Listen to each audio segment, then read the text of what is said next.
Chapter 23 of Middlemarch by George Eliot. Recording by Margaret Espaillat.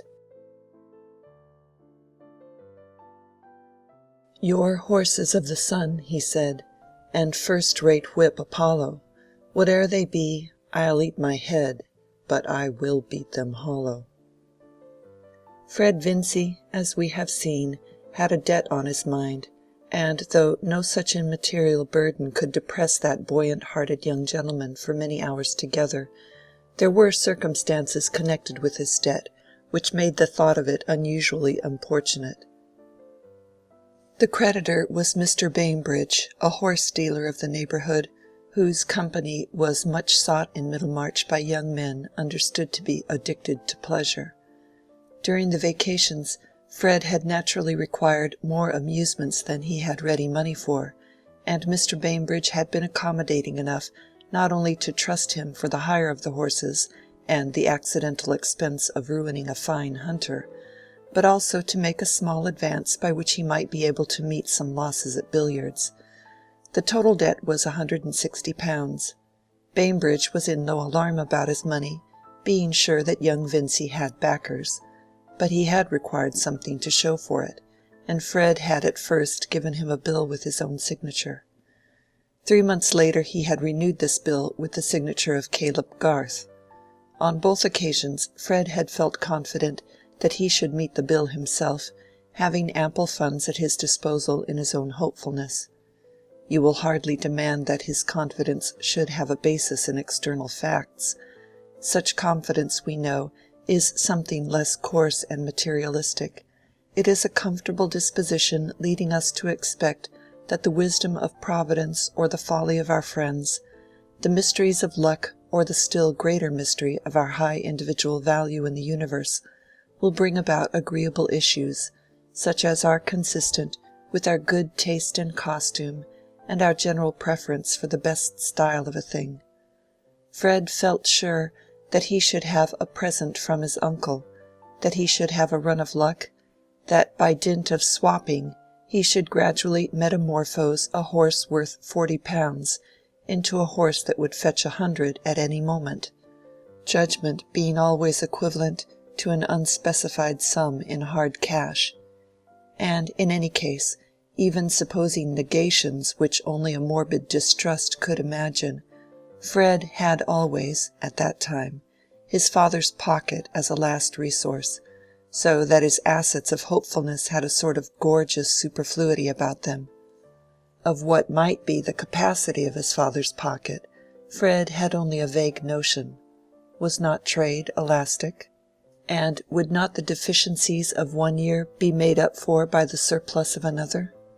The Vincys lived in an easy, profuse way, not with any new ostentation, but according to the family habits and traditions, so that the children had no standard of economy, and the elder ones retained some of their infantine notion that their father might pay for anything if he would. Mr. Vincy himself had expensive Middlemarch habits, spent money on coursing, on his cellar, and on dinner-giving, while mamma had those running accounts with tradespeople, which give a cheerful sense of getting everything one wants without any question of payment. But it was in the nature of fathers, Fred knew, to bully one about expenses. There was always a little storm over his extravagance if he had to disclose a debt, and Fred disliked bad weather within doors. He was too filial to be disrespectful to his father, and he bore the thunder with the certainty that it was transient. But in the meantime it was disagreeable to see his mother cry, and also to be obliged to look sulky instead of having fun. For Fred was so good-tempered that if he looked glum under scolding, it was chiefly for propriety's sake. The easier course, plainly, was to renew the bill with a friend's signature. Why not? With the superfluous securities of hope at his command, there was no reason why he should not have increased other people's liabilities to any extent, but for the fact that men whose names were good for anything were usually pessimists, indisposed to believe that the universal order of things would necessarily be agreeable to an agreeable young gentleman. With a favour to ask, we review our list of friends, do justice to their more amiable qualities, forgive their little offences, and concerning each in turn, try to arrive at the conclusion that he will be eager to oblige us, our own eagerness to be obliged being as communicable as other warmth. Still, there is always a certain number who are dismissed as but moderately eager until the others have refused, and it happened that Fred checked off all his friends but one, on the ground that applying to them would be disagreeable, being implicitly convinced that he at least, whatever might be maintained about mankind generally, had a right to be free from anything disagreeable. That he should ever fall into a thoroughly unpleasant position, wear trousers shrunk with washing, eat cold mutton, have to walk for want of a horse, or to duck under in any sort of way, was an absurdity irreconcilable with those cheerful intuitions implanted in him by nature. And Fred winced under the idea of being looked down upon as wanting funds for small debts. Thus it came to pass that the friend whom he chose to apply to was at once the poorest and the kindest, namely Caleb Garth. The Garths were very fond of Fred, as he was of them, for when he and Rosamond were little ones, and the Garths were better off, the slight connection between the two families through Mr. Featherstone's double marriage, the first to Mr. Garth's sister, and the second to Mrs. Vincy's, had led to an acquaintance which was carried on between the children rather than the parents. The children drank tea together out of their toy teacups, and spent whole days together in play. Mary was a little hoyden, and Fred at 6 years old thought her the nicest girl in the world, making her his wife with a brass ring which he had cut from an umbrella.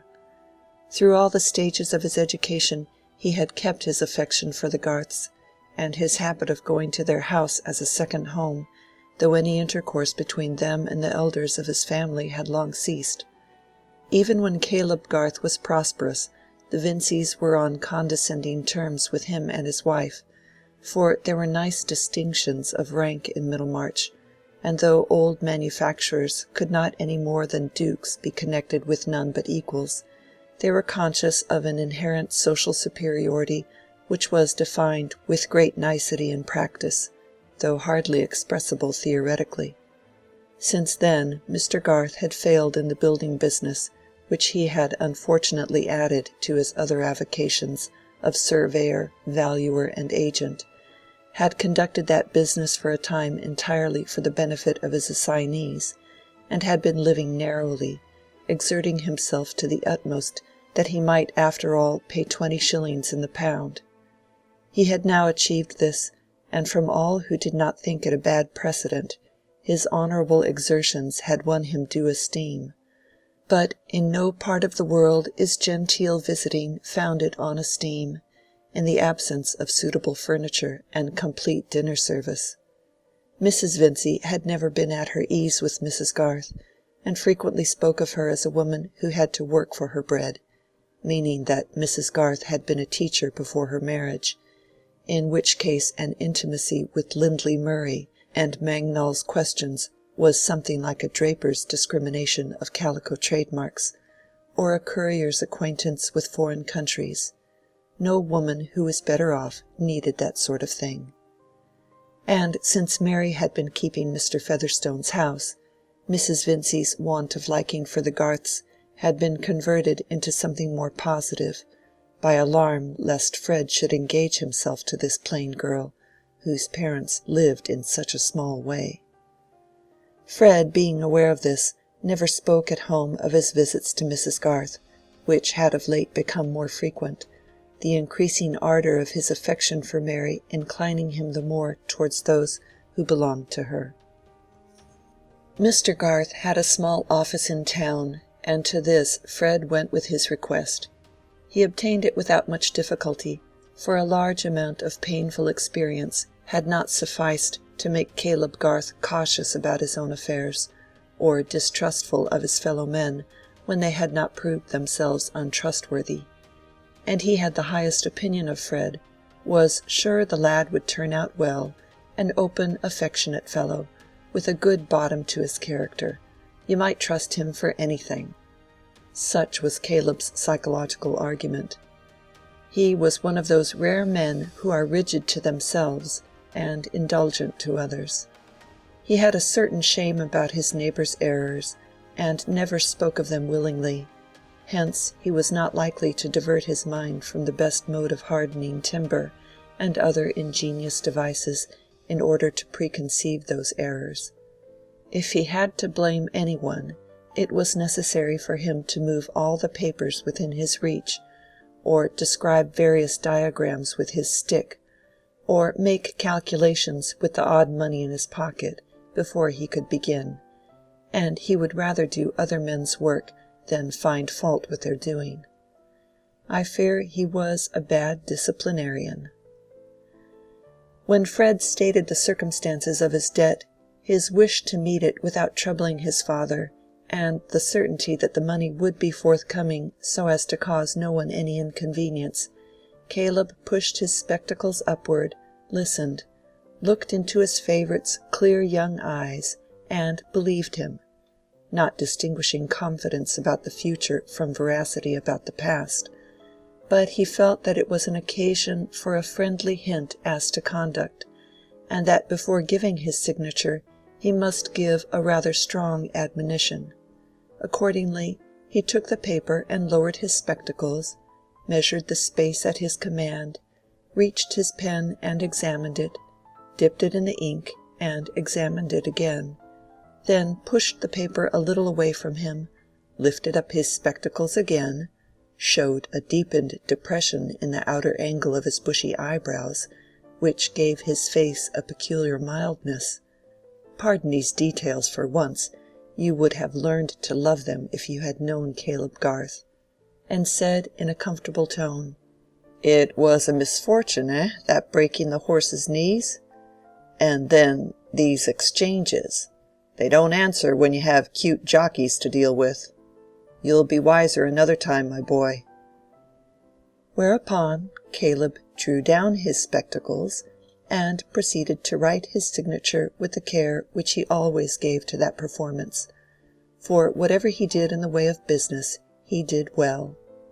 He contemplated the large well-proportioned letters and final flourish, with his head a trifle on one side for an instant, then handed it to Fred, said good-bye, and returned forthwith to absorption in a plan for Sir James Chetham's new farm buildings.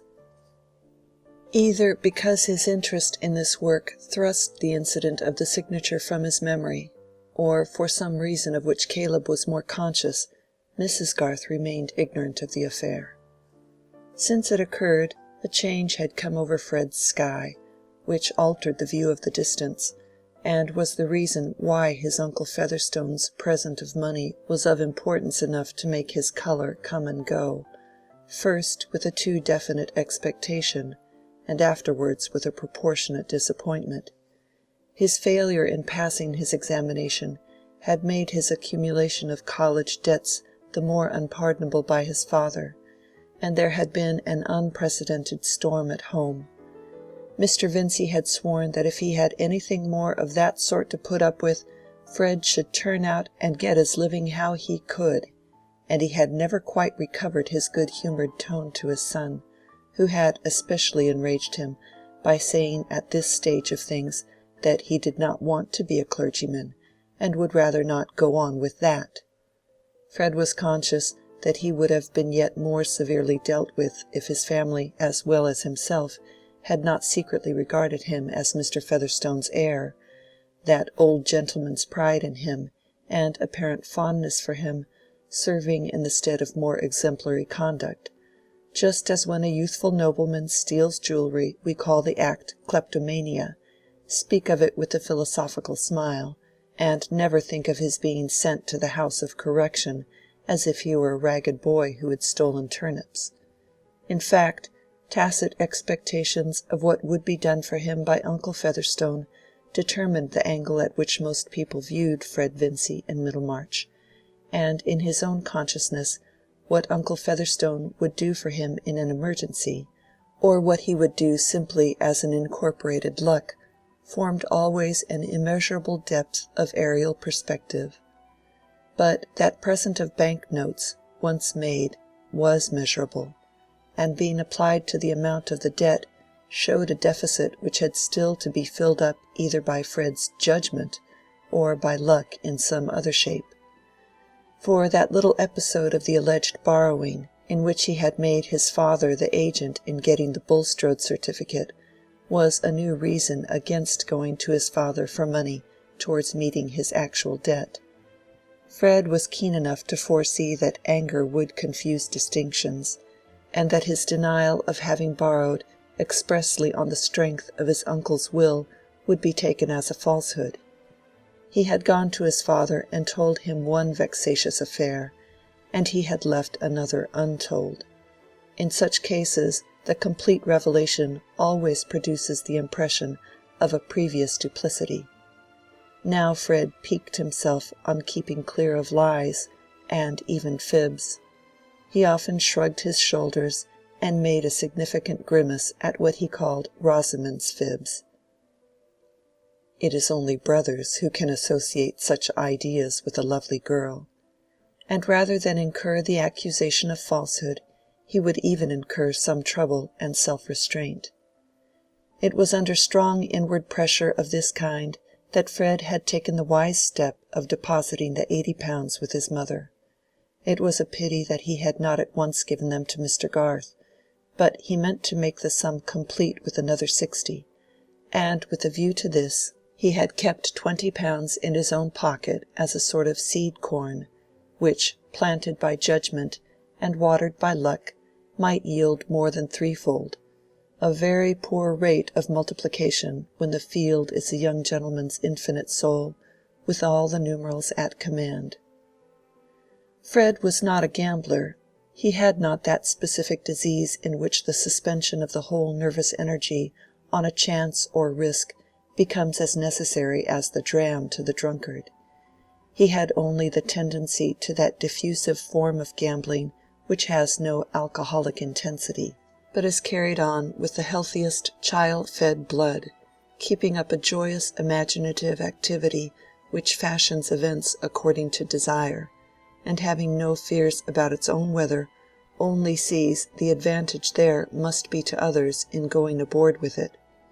Hopefulness has a pleasure in making a throw of any kind, because the prospect of success is certain, and only a more generous pleasure in offering as many as possible a share in the stake. Fred liked play, especially billiards, as he liked hunting or riding a steeplechase, and he only liked it the better because he wanted money and hoped to win.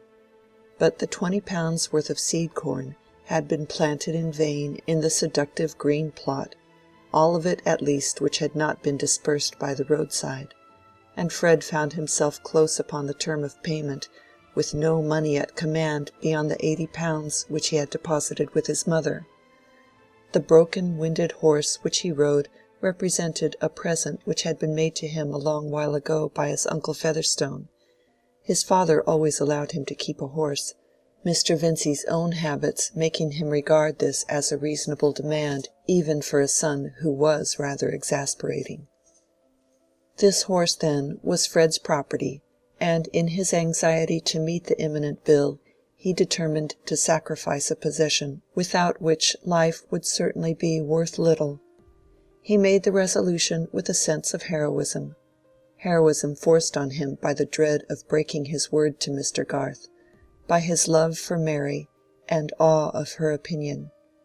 He would start for Hounsley horse fair, which was to be held the next morning, and simply sell his horse, bringing back the money by coach? Well, the horse would hardly fetch more than £30, and there was no knowing what might happen. It would be folly to balk himself of luck beforehand. It was 100 to 1 that some good chance would fall in his way. The longer he thought of it, the less possible it seemed that he should not have a good chance, and the less reasonable that he should not equip himself with the powder and shot for bringing it down. He would ride to Hounsley with Bainbridge and with Horrock the vet, and without asking them anything expressly, he should virtually get the benefit of their opinion. Before he set out, Fred got the £80 from his mother. Most of those who saw Fred riding out of Middlemarch in company with Bainbridge and Horrock, on his way of course to Hounsley horse fair, thought that young Vincy was pleasure-seeking as usual, but for an unwonted consciousness of grave matters on hand, he himself would have had a sense of dissipation, and of doing what might be expected of a gay young fellow.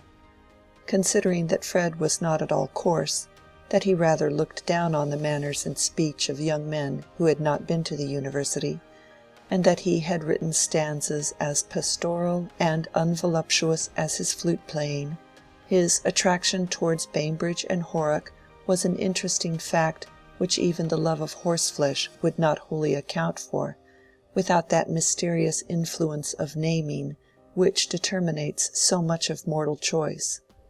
Under any other name than pleasure, the society of Messrs. Bainbridge and Horrock must certainly have been regarded as monotonous, and to arrive with them at Hounsley on a drizzling afternoon, to get down at the Red Lion on a street shaded with coal dust, and dine in a room furnished with a dirt-enamelled map of the county, a bad portrait of an anonymous horse in a stable, His Majesty George IV with legs and cravat, and various leaden spittoons, might have seemed a hard business, but for the sustaining power of nomenclature which determined that the pursuit of these things was gay.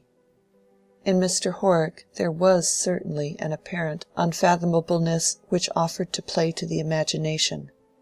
Costume, at a glance, gave him a thrilling association with horses, enough to specify the hat-brim which took the slightest upward angle just to escape the suspicion of bending downwards, and nature had given him a face which by dint of Mongolian eyes, and a nose, mouth, and chin seeming to follow his hat-brim in a moderate inclination upwards, gave the effect of a subdued unchangeable skeptical smile, of all expressions the most tyrannous over a susceptible mind, and when accompanied by adequate silence, likely to create the reputation of an invincible understanding, an infinite fund of humor, too dry to flow, and probably in a state of immovable crust, and a critical judgment which, if you could ever be fortunate enough to know it, would be the thing and no other.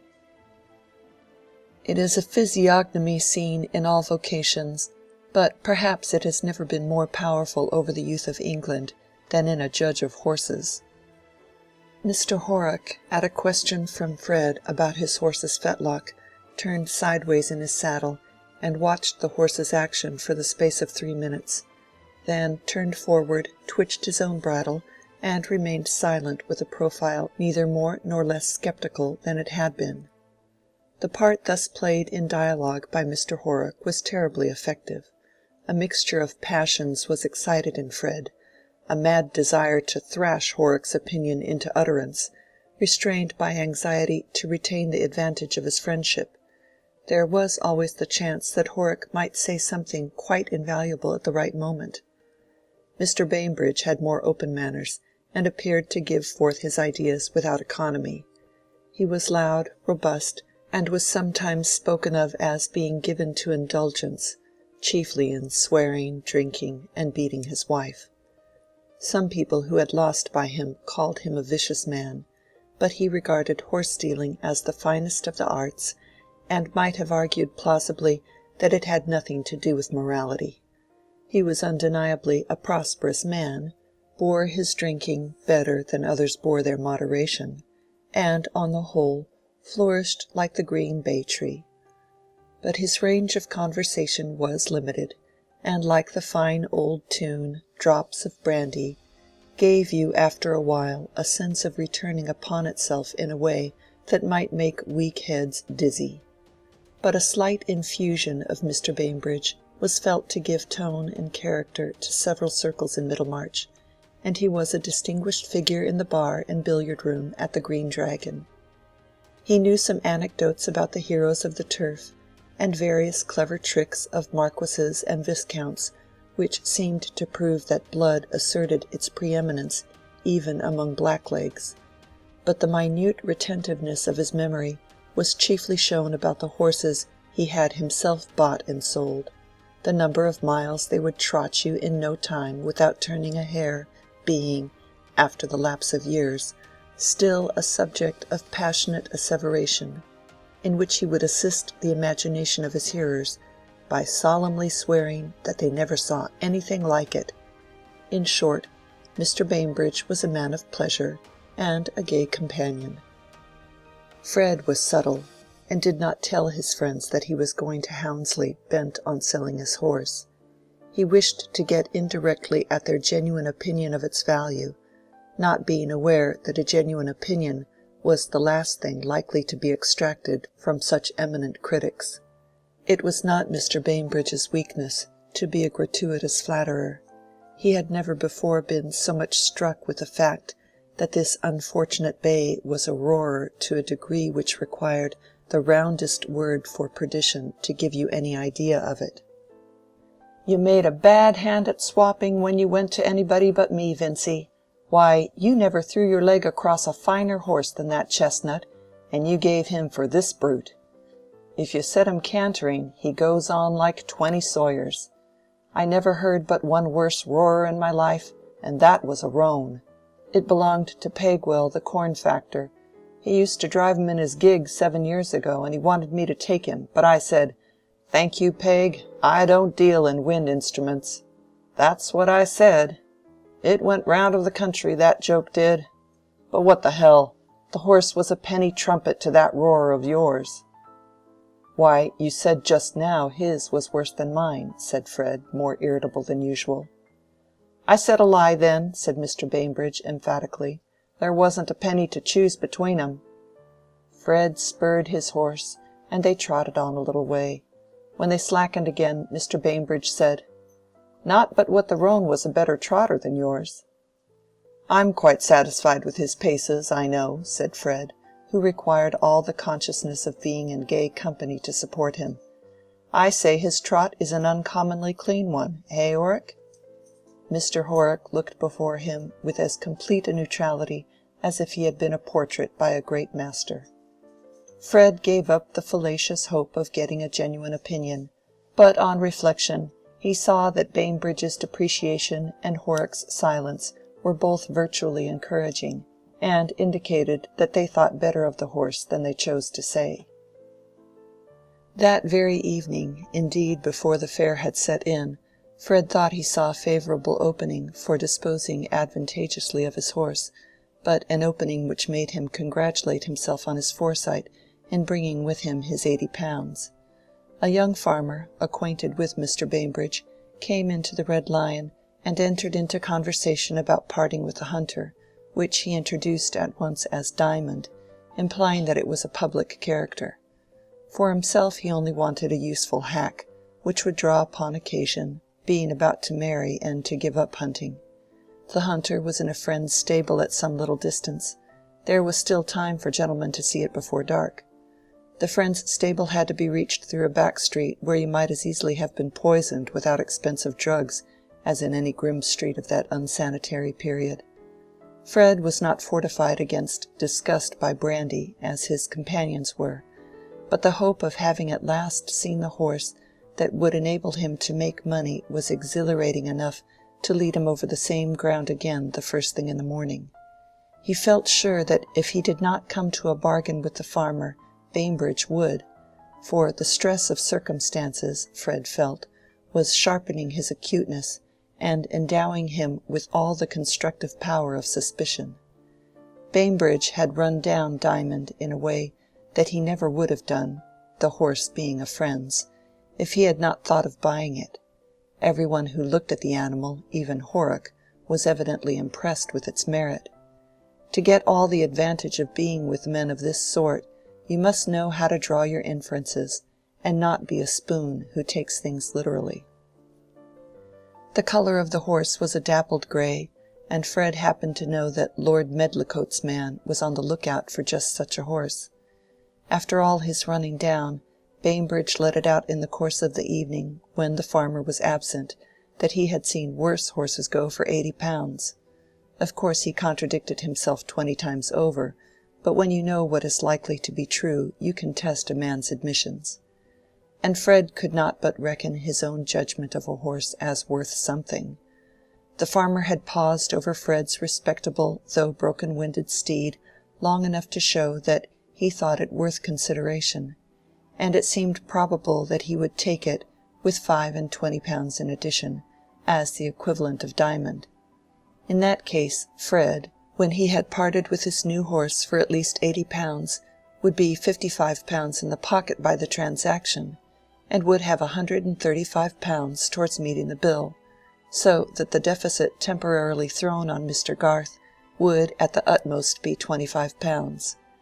By the time he was hurrying on his clothes in the morning, he saw so clearly the importance of not losing this rare chance, that if Bainbridge and Horrock had both dissuaded him, he would not have been deluded into a direct interpretation of their purpose. He would have been aware that those deep hands held something else than a young fellow's interest. With regard to horses, distrust was your only clue. But skepticism, as we know, can never be thoroughly applied, else life would come to a standstill. Something we must believe in and do, and whatever that something may be called, is virtually our own judgment, even when it seems like the most slavish reliance on another. Fred believed in the excellence of his bargain, and even before the fair had well set in, had got possession of the dappled grey, at the price of his old horse and £30 in addition, only £5 more than he had expected to give. But he felt a little worried and wearied, perhaps with mental debate, and without waiting for the further gaieties of the horse fair, he set out alone on his 14 miles' journey, meaning to take it very quietly and keep his horse fresh. End of chapter 23.